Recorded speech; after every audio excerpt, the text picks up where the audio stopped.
Ma démarche, c'est de faire parler le bois. Voilà, je m'appelle Christian Glass, je suis sculpteur. Sculpteur sur bois.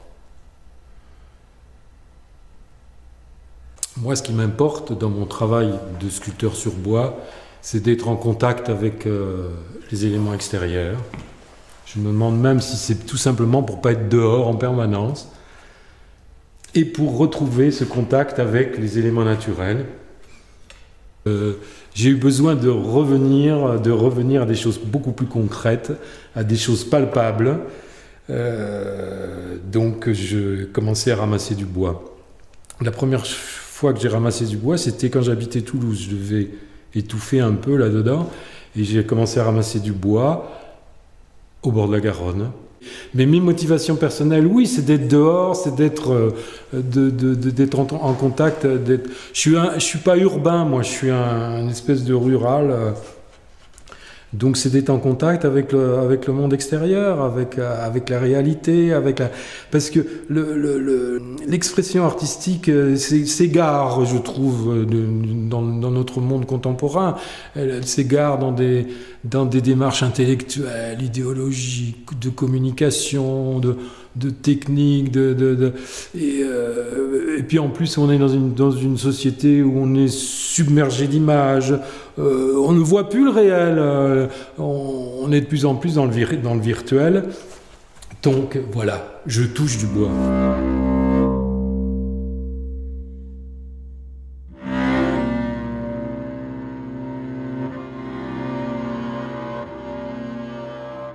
Moi, j'aime bien être un peu en marge de la société tout en étant dedans. Donc, je vais dans des endroits qui redeviennent sauvages, des endroits délaissés, des choses comme ça. Et j'aime bien ce contact avec des lieux domestiqués qui redeviennent un peu sauvages. Je trouve qu'on manque terriblement de sauvages. Tout est policé, tout est... Le monde d'aujourd'hui est terrible. On a oublié qu'on était issu du monde végétal, du monde animal, et ça nous mène visiblement à la catastrophe. Le réchauffement climatique, l'épuisement des ressources, puis on devient un peu un monde complètement urbanisé qui a complètement perdu contact avec la nature. C'est pas bon socialement, c'est pas bon économiquement, c'est pas bon écologiquement, et c'est pas bon personnellement non plus. Il n'y a rien quand on reprend conscience qu'on fait partie d'un grand tout, qu'on arrive à être un peu calme, un peu en harmonie. Je ne sais pas où on peut aller chercher l'harmonie ailleurs que dans les éléments naturels. Cette rupture qu'on a là, je trouve qu'elle est terrible. Voilà, c'est une démarche un peu écologique.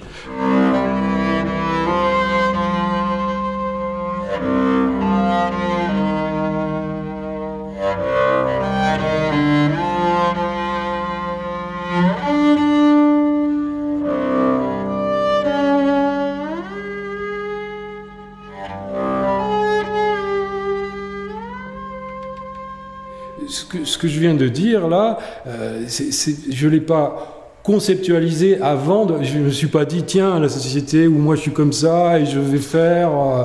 c'est pas du tout une démarche rationnelle. Moi, je faisais ça et il m'a fallu beaucoup de temps, et même d'écrire un livre, un recueil de poésie, pour comprendre à quoi ça rimait toutes ces choses-là. Donc j'ai pas du tout une démarche conceptuelle, j'ai une démarche d'abord sensible, et après je peux conceptualiser. Mais c'est ça qui m'a amené à l'écriture, c'est d'essayer de comprendre qu'est-ce que je foutais dans ce monde, à taper du bois, à mettre des personnages dans le bois. C'est pas facile d'expliquer une démarche artistique. Une démarche, c'est peut-être plus facile, mais une œuvre d'art, c'est pas facile. Pourquoi ? Parce que ce que dit une œuvre d'art échappe au langage. Ce que veut dire une œuvre d'art ne peut pas se dire par les mots, sauf peut-être en langage poétique, c'est-à-dire pas rationnel, pas... voilà. Une œuvre d'art, elle dit des choses profondément que les mots ont énormément de difficultés à dire, surtout un langage linéaire, rationnel. C'est très difficile. L'art plastique, ça sert à ça. Ça dit des choses, d'ailleurs, l'art plastique est né avant l'écriture. Hein. Ça dit des choses extrêmement profondes. C'est pour ça que je vois des gens parfois dans mes expositions toucher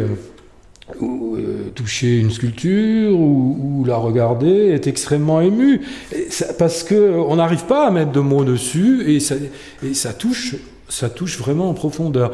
Donc voilà, moi j'ai essayé d'écrire ça, donc voilà, c'est le lien, mais c'est une écriture poétique, parce que, enfin bon, pas que poétique, mais...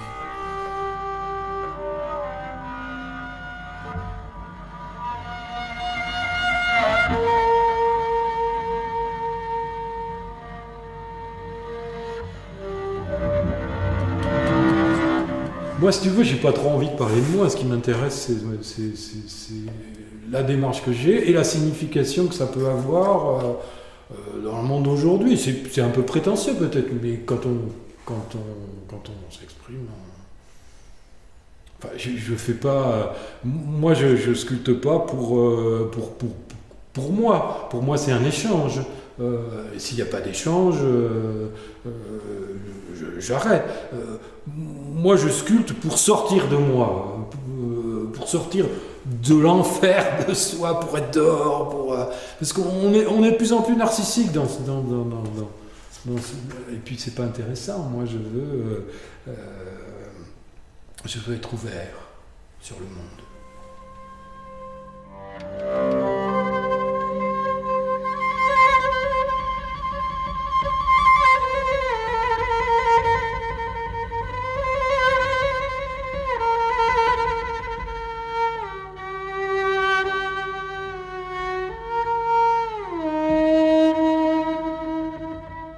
On me demande souvent de parler d'une sculpture, mais c'est vrai qu'une sculpture, elle est rattachée à un travail ensemble. C'est tout un processus de plusieurs années. Déjà, pour arriver à quelque chose d'un peu personnel, il faut passer 10 ans dans le noir, sans voir personne. Enfin, bon. C'est donc un processus. Des fois, je fais une sculpture très rapidement, mais ça fait 20 ans que je trime dessus, quoi. Hein. Donc, il y a quelque chose qu'il faut dire aussi quand on explique son travail, c'est la notion de plaisir. De créer quelque chose, c'est extrêmement plaisant. C'est une drogue dure. De manipuler des trucs, de créer, de machin. Bon, après, on peut tout casser parce que ça n'a pas fonctionné, mais c'est un grand plaisir, c'est une addiction. Et la peinture, pour moi, c'est terrible, parce que on part d'un truc blanc déjà, alors que quand je pars du bois, c'est le bois qui guide. C'est toujours la matière, la structure du bois qui guide ma main. Mais en peinture, on part d'un truc blanc et on projette tous ces fantasmes, et puis on efface tout en 30 secondes, on peut tout recommencer, c'est sans fin, on peut aller facilement vers la démence, je trouve, dans la peinture, sauf si on est satisfait. Mais les peintures satisfaites sont pas vraiment intéressantes. C'est difficile, la peinture, c'est un acte démiurge. C'est pour ça aussi que je suis revenu à la sculpture. Moi, je m'appuie sur quelque chose qui est déjà existant. Mais la création en peinture, c'est terrible. C'est terrible.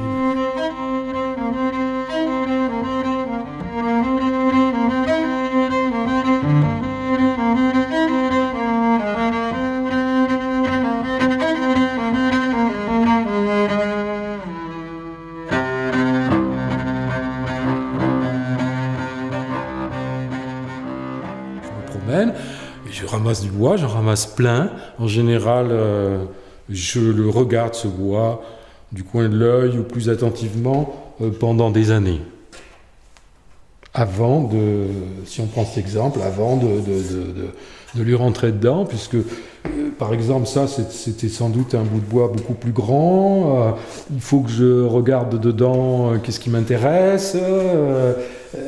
Il ne faut pas que je fasse n'importe quoi, parce que ma démarche, c'est de respecter absolument les lignes du bois, les formes déjà très gracieuses qu'il y a dans le bois, et de les mettre en valeur. Donc en général, donc j'observe longtemps et puis je mets vertical. Alors déjà, on prend n'importe quel bout de bois, on le met vertical et on sent déjà, on peut sentir déjà quelque chose. Alors après, il faut enlever, il faut tailler, il faut... par exemple, là, je fends, j'aime bien ça. Je fends et je décale légèrement et j'introduis une silhouette humaine. Je fends, j'enlève, je garde les morceaux de bois que j'enlève et après je les assemble différemment, je décale et des fois je rajoute plein de petits morceaux pour... je fais des rajouts, des assemblages et après je comble plus ou moins les trous avec parfois du plâtre, parfois du mastic polyester. Du mastic polyester toujours puisque c'est soudé sur des socles en fer et je masque tous les trous, c'est du bois qui est en général très abîmé, pourri parfois, avec des trous partout, des différences de ton, donc je me sers de mastic polyester et je peins après. Tout est peint, mais de la couleur d'origine. Par exemple, ça c'est peint, mais là non.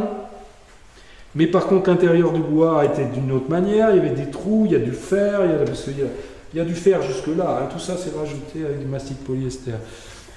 Donc, je peins tout de la couleur du bois qui est dehors, c'est-à-dire le bois qui est dehors est gris, grisé, et c'est un petit côté minéral. Alors ça me plaît beaucoup de jouer sur l'ambiguïté du matériau. Et ça rejoint complètement ma démarche qui est d'être à la fois dans le végétal, dans le minéral par la patine, des fois on se demande si c'est pas de la pierre, et de l'humain.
Voilà, je m'appelle Christian Glass, je suis sculpteur sur bois. Oui, top, un mot. Abat Trump. Ça donne soif, hein, le bois, non. Stop.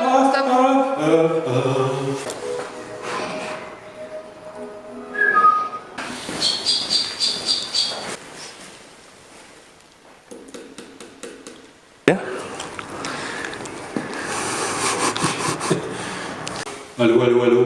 Allô, allô, allô. Allô. Ah, c'est bien là. Il est beau. Oh merde. Oui.